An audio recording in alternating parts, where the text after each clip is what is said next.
All right. Hello, everyone. Welcome to ESTA's LinkedIn Live panel on trust and safety in esports. I'm Demetrius Rubos, cybersecurity and esports expert, and I'll be your moderator today with a faulty green screen behind me here.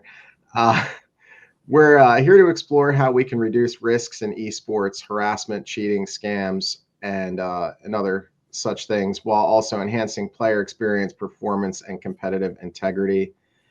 I want to introduce our panelists today. We have Ron Kerbs of Kidas and Shubber Ali, the CEO of Omnic.ai. Good afternoon, gentlemen. Hey, Demetrius, how are you? Hey, Demetrius, great to come here. Yep. Yeah, Thanks thank for having you, us. guys. Wonderful. So as we get started today, I want to just say hello and let everybody know that I'm here from New Jersey. And if you're watching online, we're curious where you're from. If you have any questions for us, you can type your questions or comments in the chat, and we'll try to respond to those. And gentlemen, where are you joining us from today? So I'm in North Potomac, Maryland, just outside of Washington, D.C. In New Jersey, and just outside of New York City. All right. Wonderful. Thank you, guys. So we have an interesting agenda today. We're going to be talking about trust and safety in esports and gaming, a little bit about harassment, toxicity, cheating and integrity, child and youth safety, and also competitive integrity. So I want to provide both of our panelists with an opportunity to talk a little bit about the platforms and what it is that they do before we get into the meat of our discussion today. So Ron, if you don't mind, tell us a little bit about Kidas and what your company does. For sure, we'll be happy to provide overview. Kidas provides voice and text analysis solutions to detect harassment and scams. We do it for various industries, for phone calls, text messages, and we also provide a gaming solution. Our gaming solution is used by schools, by parents, by Discord communities to make sure that everyone on their platform is safe, doesn't suffer from harassment, and can play competitively or non-competitively in an enjoyable way.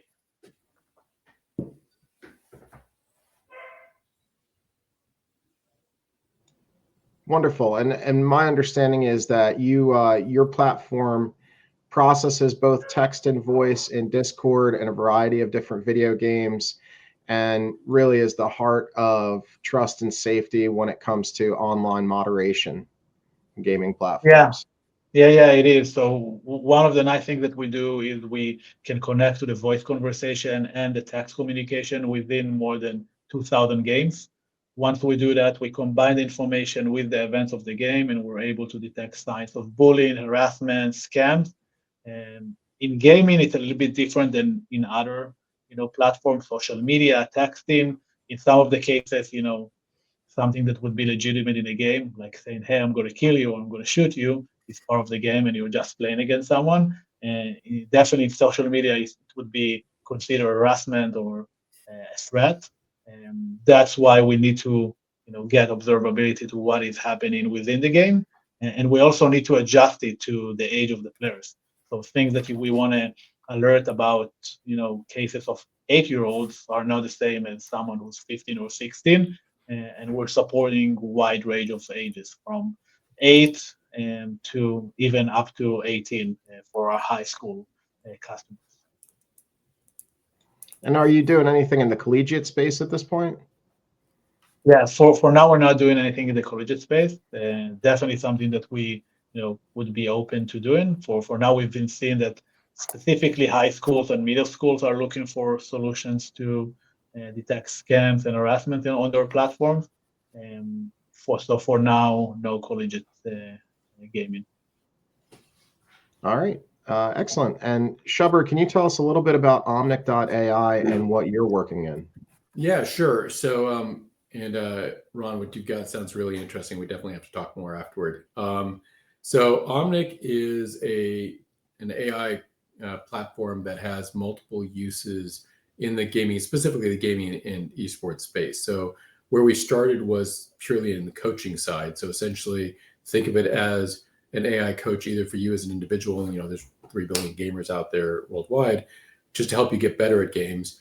But then also we work with teams. We have over 40 universities, high schools, colleges, et cetera, using our platform now with a coaching kind of dashboard and the rest for entire teams. And the way it does it is quite simply, it's built on computer vision and AI combined to literally watch, whether it's your Twitch feed, your YouTube stream, or a VOD you upload, and it literally watches every pixel of every frame to analyze what's going on in the game, and then is able to give you specific coaching and insights based on what happens in the gameplay. So it watches just like any other watcher, but it's not, there's no software to install or anything, and it's all in the cloud. So all you have to do is send it what you have. And if you start playing a game that it recognizes and you're a user, it automatically just starts watching it. And as soon as you're done, it sends you the analysis. So that's kind of, at a high level, it does the implications for things like detecting cheating, for actually looking at how people play, some of the points that Ron talked about with bullying and that sort of thing as well, become actually really interesting applications of it when it comes to also connecting people who want, essentially, for lack of a better term, think of it like Tinder for forming a team. Like if you want to create a team to go play in a Valorant match or something, you can get in the lobby and just randomly get assigned to people, or you can find people you want to play with.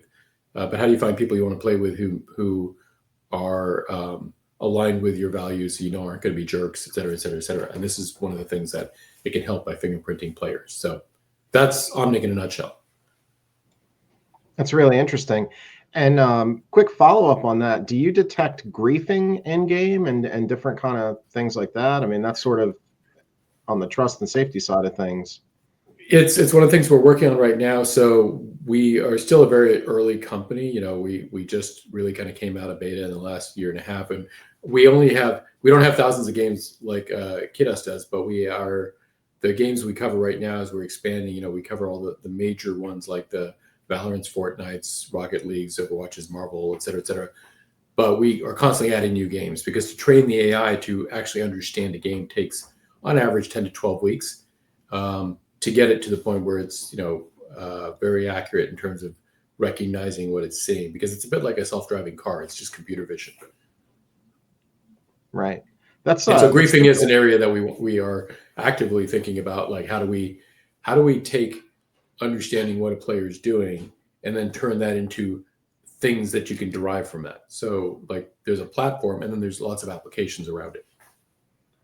Sure. And without delving too deep into trade secrets or anything like that, do you have a team of engineers that are working on classification and training, and what does that look like? We do. Yeah, there's actually, so we have, our company's headquartered in Brunswick, Maine. That's where everybody is. I go up there regularly. I joined after the company's founded, so I'm kind of tied to Maryland because my kids are still in high school, the ones who got me into gaming. But our team is up there. It's primarily engineers, right? We don't have a lot on the other kinds of business, et cetera. It's all mainly the engineering team. And the way it works is it starts with the very first step is labeling data, just like you do with any sort of computer vision tool. You start by labeling everything that's in the screen, so it recognizes what it's seeing. You're identifying agents, you're identifying weapons, you're identifying all the elements that are on the screen, like scores and shield and health and whatever the things are by game. And then you start training the AI through we have various different modules that are focused on different aspects of the game. So there's not one AI, there's a suite of them, and each one's doing different functions kind of in parallel. And then it synthesizes all that into what you see at the end. Amazing. Okay, I had a few follow-up questions regarding the Omnic platform, and I'm curious from an integrity and performance standpoint, what threats are we facing today in esports? What's hot? Yeah, and I certainly won't be able to cover all of them, but I think that one of the biggest things is, as soon as you, and I'm going to wax philosophical for a second, so bear with me, but as soon as you introduce something of value to any sort of competition, it creates an incentive for some people to want to cheat, right? Because they want the prize money, they want whatever the thing is. The philosophical part is I've never understood, just personally understood cheating because you know you cheated, right? So you might be able to say, "Oh, look, I did all this great stuff again," but if you know you cheated, then deep down you know you didn't do those things, right? So I've never been I've just been able to get in the shoes of somebody who cheats, but it's different when if they're cheating because they want to win a $10,000 prize or they want to get something that has some sort of external value that they can actually get, right? I get that. So as we've had more different kinds of tournaments pop up and things where people can compete, you have the incentive for people to want to cheat beyond just the traditional cheating. People who can see through walls, can do different things like hacks, etc. It gets another aspect is when you can actually, let's say you are playing a certain way, and this actually came up with a partner we're working with who's in the online betting space, right? You could, in theory, place a lot of bets, small bets, and play a certain way and lose them, and the bet values increase over time, and then bring in the ringer who's really good and win the big bet, right? So it's like you're sandbagging and then you win. Well, how do you identify that's happening? Well, the game style is fundamentally different. The person who's playing for most of the time, they've got essentially a fingerprint on how they play. And if somebody plays wildly differently than the way they played before and did much better, well, that should generate a red flag. But the only way you see that is if you're looking at all the data. And so that to me is one of the reasons why we've gotten involved in this idea of essentially fingerprinting people for anti-cheat, because people are now incented for various reasons as esports starts to really, get bigger, both on the collegiate side, but then also on the international level, like World Cup and all the rest, to make sure that cheating doesn't grow with it, because it wouldn't be good for the sport if it did. That's a really interesting take. Thank you. Ron, I want to ask you on the notion of fingerprinting users, right, and potentially identifying folks. Shubber says that he can analyze gameplay footage and sort of tell whether or not it's the same consistent player or play style, that sort of thing. Are you seeing the same thing in the voice and text moderation where maybe somebody's account gets hijacked and then it's used to say, harmful things, that sort of stuff? Is there a sort of profile or something that gets built on the users where you can sort of tell whether or not this is what would be considered normal behavior for a typical user on your platform, something along those lines? Yeah, for sure. And especially with the rise of AI and people using voice changers and deepfakes, that becomes crucial to understanding. So imagine a case in which you have someone who's 13 playing against someone who thinks he's 13 but he's actually 40. He's using voice changers, so he can't tell from the voice. But if you analyze the type of words that they use, the grammar, the slang that they're using, an AI system, or in this case, our AI system, can understand that they're actually talking with someone who's 40. And so, yeah, you can get more sophisticated than that. You can ask, ChatGPT, hey, yeah, I want to talk like a Gen Z, and so can you write the transcript that I need to say? But that gets a little bit more complicated. But yeah, but in terms of how you talk, the way you talk, the emotions that you express, the type of word selection, a system, an intelligent system can understand your age, your location, and a few other things that are used in order to understand if you're talking with a legitimate player or you're talking with an online predator, for example. And that's something that is very important for us to understand. And also, in terms of the context and the history, a lot of the more sophisticated scams or the plays that online predators are running are trust building at the beginning. It can take weeks and even months, and then basically, using it in order to meet the victim or convince the victim to send them something, a password, a login information, or something like that.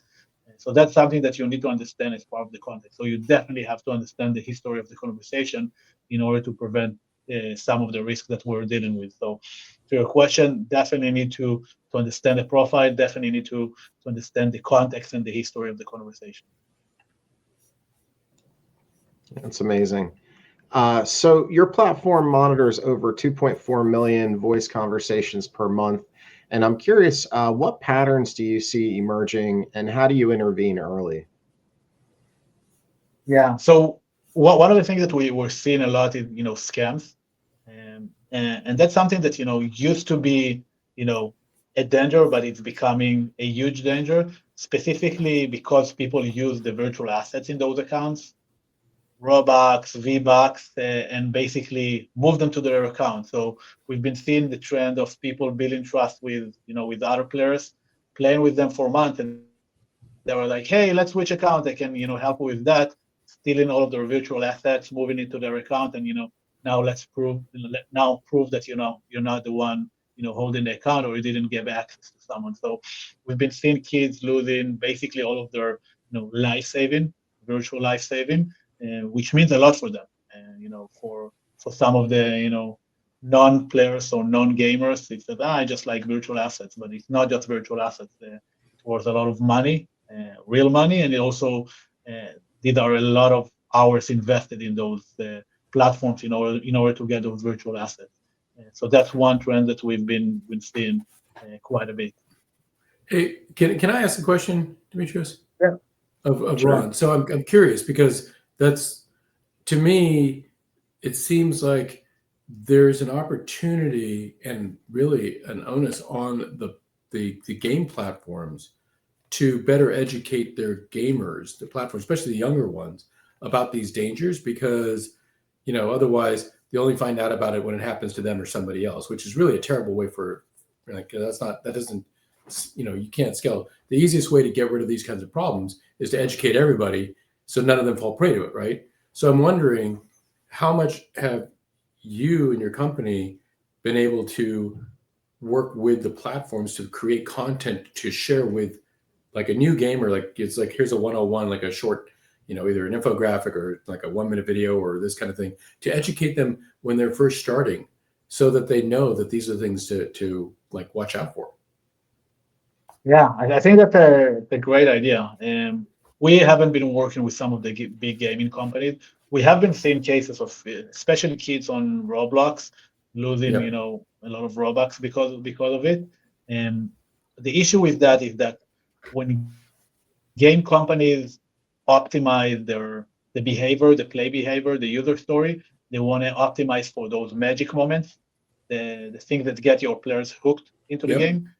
And while you're adding, this, scam detection guidance or something like that, that's an extra minute or two that prevent them from getting to the magic moment that the company that looking for. And the magic moment is the moment in which you basically are hooked to the game. You're going to come back to the game. Yep. So I think while it's important, I don't think it's their first priority, unfortunately. But I do understand that it's a huge problem for them, and also in a lot of the cases that we detected kids who lost their saving. When we talked with those kids, they were not on our platform, but when we talked with some of those kids, they basically left the game. Like, Yeah, that's the thing, is that I played 2 or 3 years. I lost everything. I don't feel like starting over. So right. it's definitely an incentive for the game companies to prevent it, because those players are lost players. They're not going to come back. And it's not just them. There's a reputational risk. 1, 2, 5, 10 doesn't matter. But when it becomes significant numbers, every time I see an article in the news, I saw one last week about a problem with Roblox, right? It chips away at their foundation. At some point, they'll notice it, but usually that's always too late. Yeah, and and to be fair, it's the scam problem. It's a huge problem. It's a huge global problem. It's not just in gaming. Last week, I saw an article that about 10% of Meta's ads revenue came from Yep. scams. So people pretending to run ads, but it was actually fraudulent pages. So Yep. even big companies like Meta on Facebook or Instagram deal with those platforms and those issues, and they cannot really prevent all of it. So that's one Well, of the reasons that companies like Kidas exist. yeah, and I saw an article about that, and it's worse in their case because they knew about it, and they're like, "Well, we can't really address this because it'll affect earnings," but which is a different issue. But I think in the case of gaming, particularly because the audience skews younger, there's an added need for that level of education. At some level, you say, if I buy a fraudulent product, or if I click on something, it's shame on me because I'm old enough, I should know better, right? But you go at 9, 10, 12, 15-year-old, right? They're very trusting, and it's damaging not just to that one game, but then to the overall, gaming world as well. It's important for this to be solved. Yeah. And you said like shame on me for clicking I'm a grown up. A lot of those scams happen to adults as well. One of the most famous one is the pig butchering scam. And Yep. basically, someone building trust on social media, dating app, outside of gaming. It could be gaming as well. Building trust for months, communicating hour or two a day. After like 3, 4, 5 months, comes the suggestion, hey, I've been investing in this crypto project. Do you want to join me? Yeah. Or hey, I've been doing that thing. Do you want to join me? And so, even sophisticated people fall for scams outside of gaming, in gaming. So I wouldn't blame myself if I was, falling for a scam. Even for us running an anti-scam company, and we get scam offers all the time. We get like Oh emails, yeah. we get text messages. It's a huge We get problem. those too, and we actually share them with our junior people to go, you will never get something like this from us. So understand, because that's like, here's a message from the CEO. I need you to text me this file right away, right? Like, Yeah.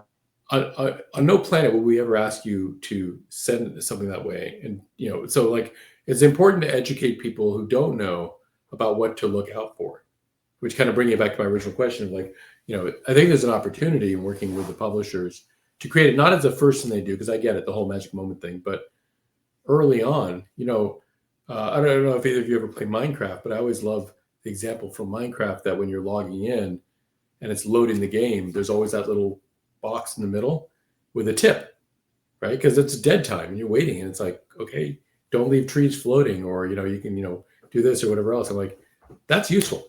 That's a way where I will see something, I'll remember it, I still remember it, and it doesn't cut away from the game because I'm waiting for it to load. I think you just hit on something that's brilliant. I need to start injecting those into our login pages where, you type in your username and password, and while your multi-factor is prompting you, it needs to put a tip on the window or something like that. I think Micro moments. That's the brilliant. game. So at Stockton University, we're on the information security officer. We just wrapped up our cybersecurity awareness month, and we did a presentation that was geared towards both students and faculty. And one of the things that we covered was safety in gaming and online platforms like Discord. And one of the most common things that we see beyond the sort of remote work opportunities that seem to be pervasive is the sort of you go first kind of scams that you see in gaming, where it's like, two people are going to trade assets or something, some virtual asset, and then the one person says to the other, okay, you trade me first, and then they ghost the other person, that kind of thing. That's become really popular even in the collegiate space. People are falling for that. So certainly wouldn't blame children for falling for it, because it's pervasive. So I wanted to ask you guys, in 2025, are there any new sort of emerging threats or trends? I mean, I suppose AI, right? But what are you seeing that's evolving in your ecosystem? Ron, we'll start with you. Sure. So one of the things that we've been seeing is a lot of hyper personalized scams. And so scams that are not just like trying a lot of people and then someone will fall for it. And they're using very exact information. They know exactly what are you playing, with whom are you playing, what do you like, what time are you playing, all of those things, very personalized. And they get all the information. It's easier to gather this information now with AI agents. And you don't need like a team of 20 people to spy on you. You just need an AI agent to join some of the games and understand what is going on, gather some information. And once you have those hyper personalized scams, people fall for it. People fall for it because they feel like someone actually knows them, hears them, and that's a huge trend that we've been seeing.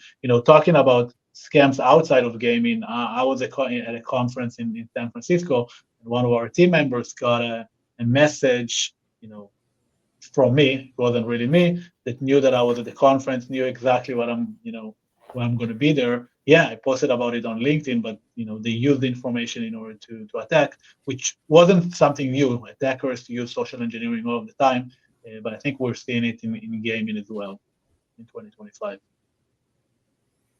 Yeah, I would say it's more of a macro issue that we're seeing, which is just there's so many sources of information flowing at people from so many different directions simultaneously.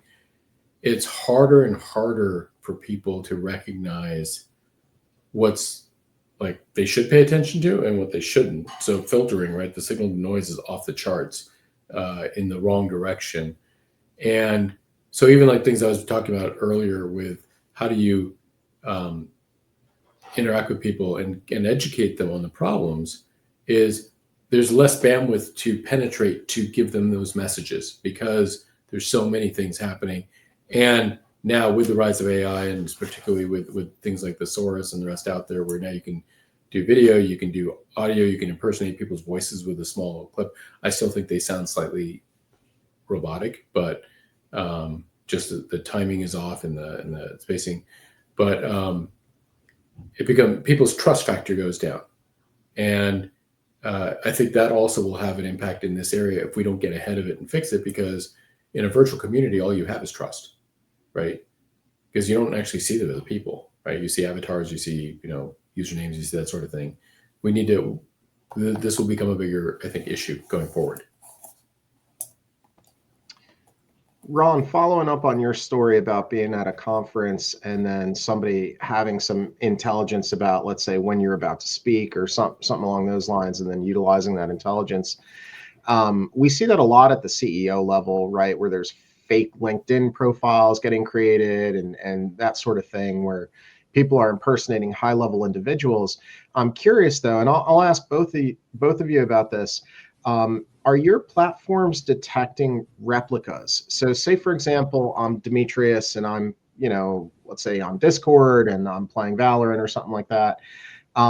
And you start detecting, let's say, my voice from multiple user accounts. Is that something that you're flagging, or is that on your roadmap? And then Shelber, in your case, are you detecting things like smurfing, where let's say you have the same player, let's say, profile, in the sense that you're detecting the same style of gameplay on two different accounts, and it looks like it could be the same person. So I'll kick it to Ron first, and I'm curious if your platform is detecting replicas or anything like that. Yeah, in our case, we don't detect it, not because we couldn't. It's just not a scenario that we, think it's a big threat for our customers. The reason for that is that your voice is only one feature that we are using in order to detect potential scam, harassment. It could be your voice, it could be the content, it could be the expressions, it could be your behavior. So just by having two players, having the same voice, maybe you're just, playing with two different users. Or maybe you're using a voice changer because like you're a female player and you don't want to be harassed. That's something that is happening quite a lot. So that's not a risk that we specifically focus on. We do focus on those things if the voice changer comes with other features, other aspects that could be problematic, could be dangerous for some of the other players in the game. Yeah, and on our side, Demetrios, we already have a feature built in which kind of relates to that, which is we call it the plays like feature, where essentially, because we have a number of pros who use our system as well, if you're playing and you do a particular action or move or whatever, or even a small sequence that mirrors the style of a professional player, you get a little notification as you played like, T-Dog on this thing, or you played like whatever on this particular, aspect of this match in Valorant, or whatever the game is. You could, so I can see where that would be extended over time. What we do look for is actually what we've had this happen a couple of times in the past.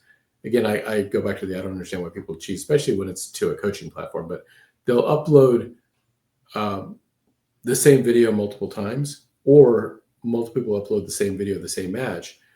And the system will only analyze it once because it'll go, I've seen that one already. I know that game. So because the odds of there ever being two games that are exactly the same, if you think about how long matches and how many elements there are and how many pixels there are and all that, it's impossible. So when it does see one, it knows that that was that one, and it's analyzed that one. So it'll never analyze that same one again, right, from start to finish.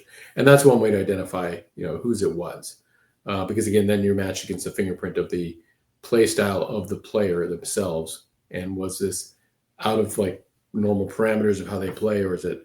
It's different if they're like progressing and getting better, and so their play style will improve over time versus they play this way and all of a sudden they're doing something very out of character, which can raise a flag. Interesting. So I'm curious, what do you think, either from a governance or policy perspective, that orgs or leagues or schools, what should they be doing differently in the next 12 to 24 months to stay ahead of the evolving threats? Is it just a matter of education, or what do you think? What do you think the future is for either schools, orgs, or leagues, depending on how you look at it? So I'll say a couple of things that ultimately there's nothing that will prevent somebody, if they really want to cheat, they'll cheat, right? But it's how do you put guardrails in place? And the first one is to take away the incentive or the opportunity for somebody to cheat. So like I think back actually to the experience I have with my kids in Scouts, right? Which is like, we have codes of conducts for our troop and they sign it when they join, right? So it's like, says, I will do these things, I won't do these things. And then if there's ever an infraction, you can pull it out and say, but you agreed to this, right? So the first level is make them aware that there are rules and guidelines and whatever else. In the collegiate space, it's important because they're on a team representing a school, right? And the same thing on the high school level. So it's not just their reputation, it's the school's reputation, right? There's a reputation. So the school should have a very strong set of guidelines and policies.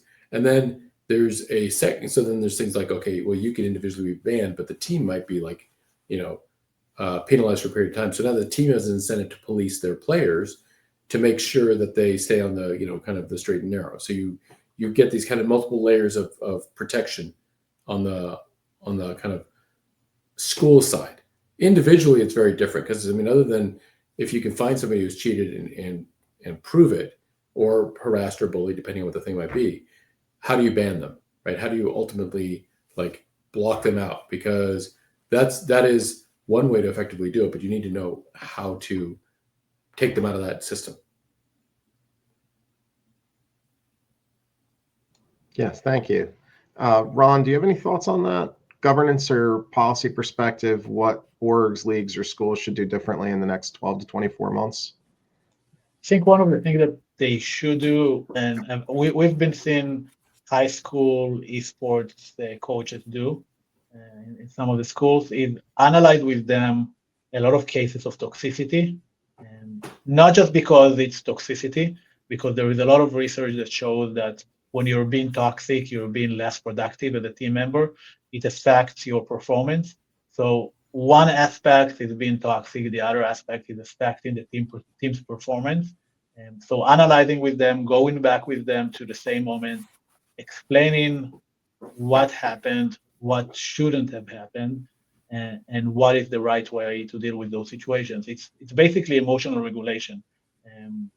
You can teach yourself to do it at some capacity, but if you want to excel, if you want to be better, sometimes you need help, especially for younger players. So that's definitely something that I think that coaches and schools should do in the next 12 to 24 months. Excellent. Thank you for that.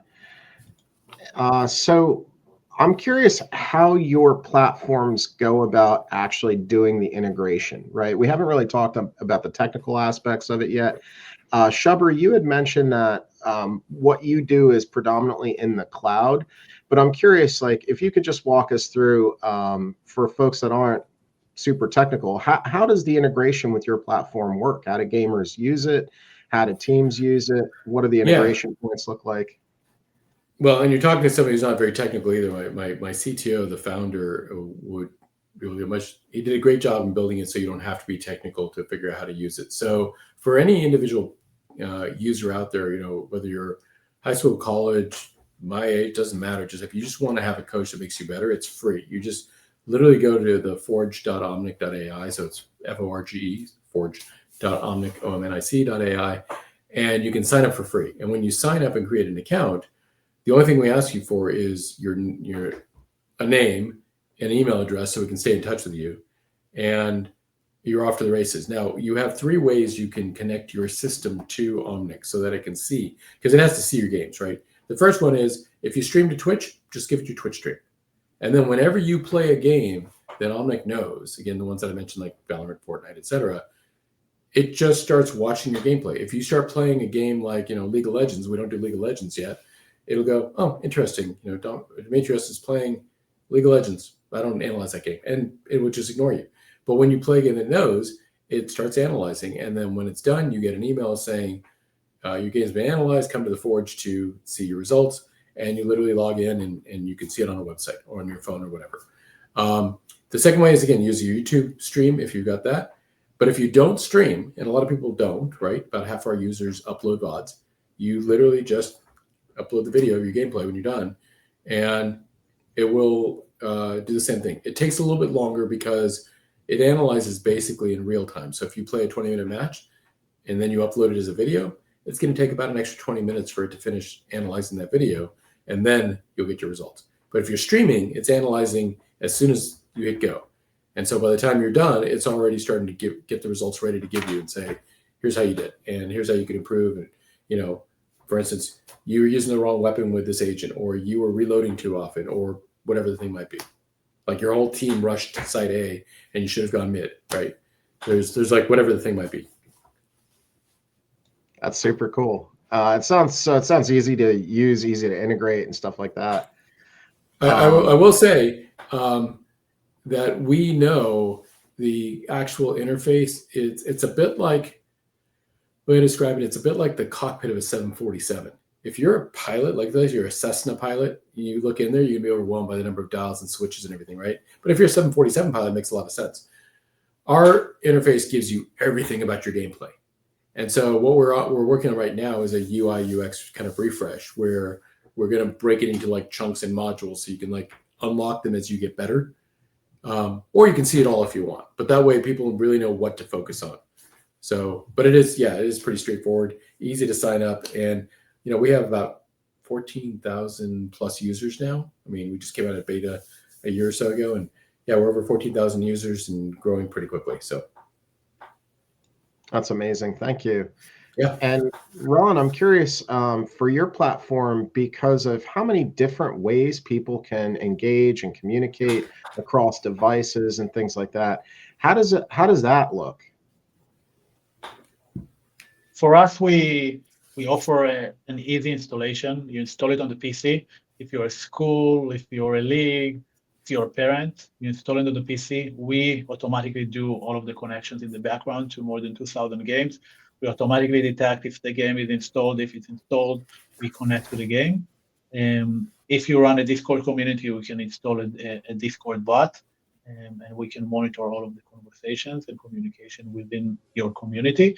So we don't ask them to configure one by one each one of the games. We just do it automatically behind the scenes. And as they do that, they start receiving emails and text messages if we detect something concerning.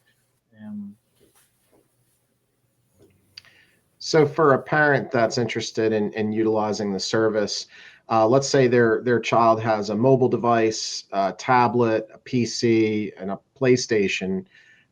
They would configure your platform on each of those devices, or what does that integration look like for a holistic sort of experience? For now, we support only PC. We support PC and Discord only. We don't support mobile devices. Even with that, we protect almost 1 million players, more than 100 million conversations. But yeah, the goal at some point is to expand to other devices as well, tablets, other consoles as well. So definitely on the roadmap. What's your like go-to-market channel? How are you getting to users? Yeah, we mainly work with channel partners. So we have a few products. We have scam detection for phones. We have for um, gaming protection for PCs. We mainly work with channel partners, um, internet service providers, gaming hardware manufacturers, B2C security companies, antivirus, VPN, identity protection providers.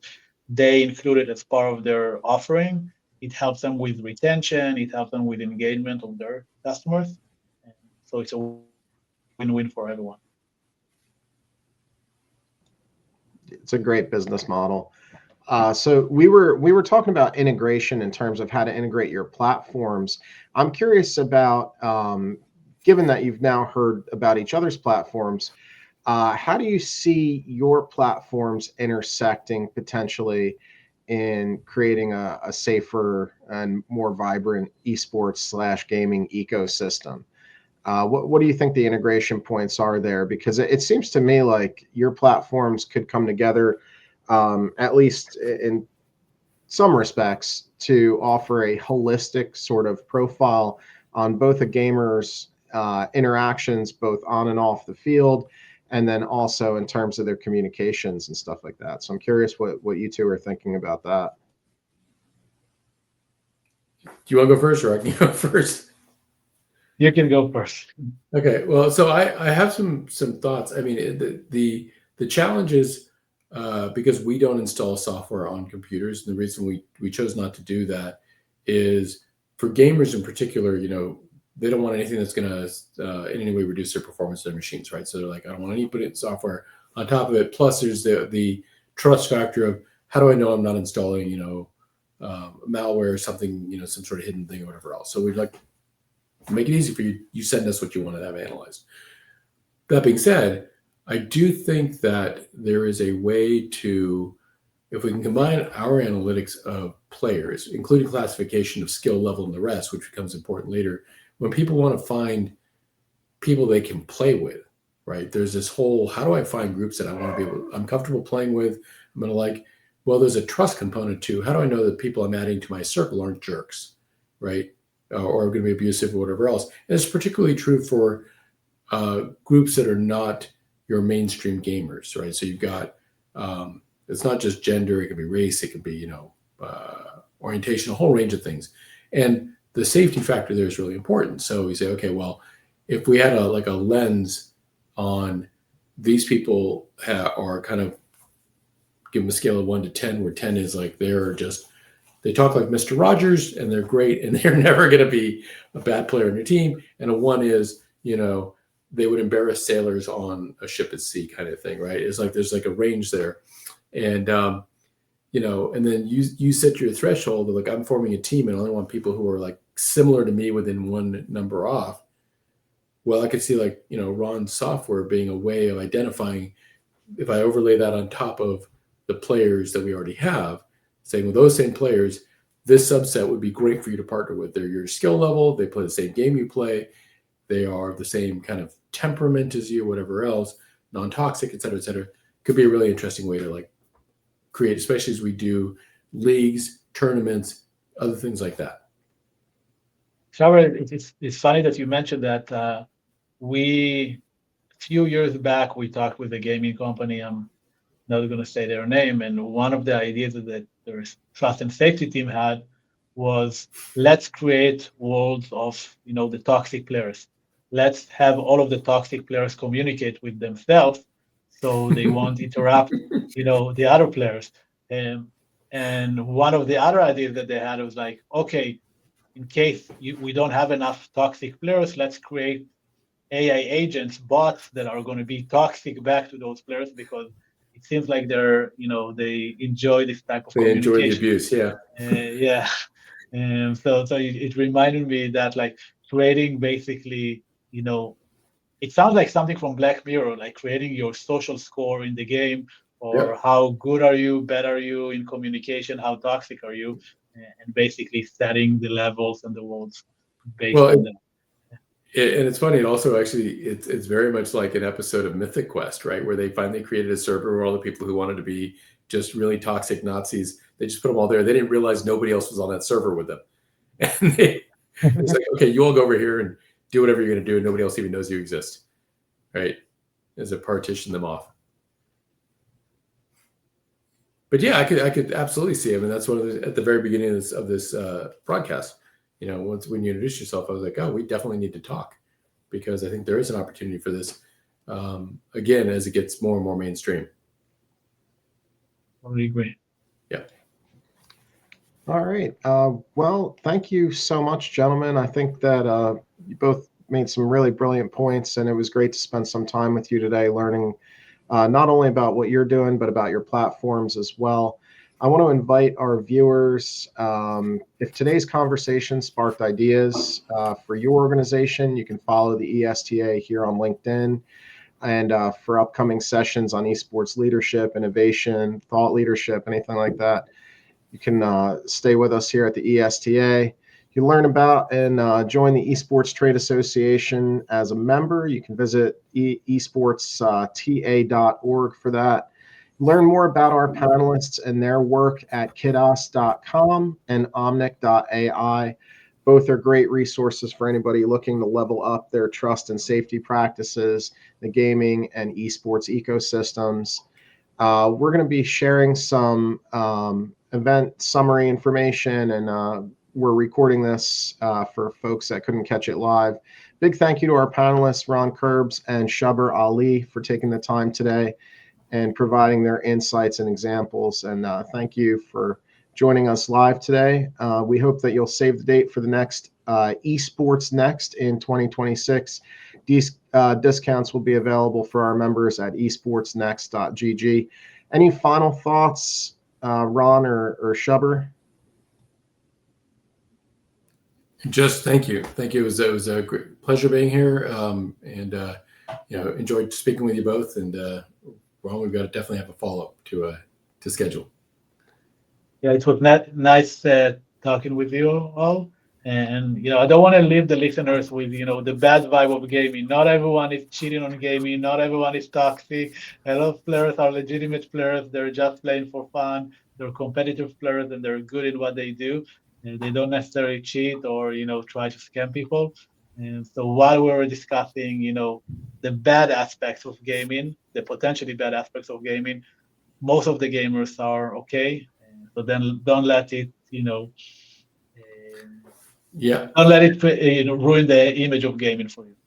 Well, I think if anybody's on this call following this right now, they're probably already positive on gaming at some level. So just know there are people working behind the scenes to keep making it better.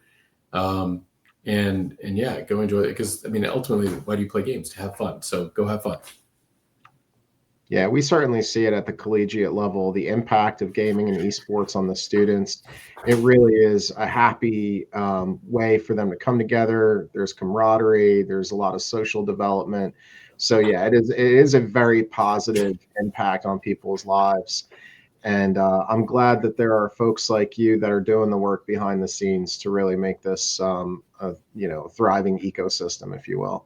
So looking forward to speaking with you both again. Thank you so much for your time, and we'll see you next time. All right. Thanks, Demetrius. Thanks, Ron.